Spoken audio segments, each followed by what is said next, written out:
पावसाळ्यात अनेक जण आजारी पडतात। याचं कारण म्हणजे जसा निसर्गामध्ये सूर्य ढगांनी आच्छादलेला असतो तसंच आपला अग्नी हा या काळात मंद झालेला असतो।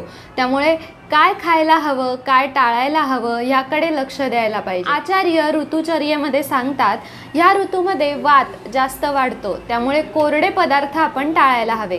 जे काही अन्नपदार्थ आपण घेणार आहोत ते तेल किंवा तूप अशा स्निग्ध पदार्थांमध्ये शिजवून घ्यावेत। दुसरी गोष्ट, या ऋतूमध्ये अग्नी मंद असल्यामुळे कच्चे पदार्थ पूर्णपणे टाळावे। पदार्थ शिजवताना हिंग, जिरे, लसूण अशा वातनाशक पदार्थांची फोडणी दिल्यास त्याचा जास्त उपयोग होतो।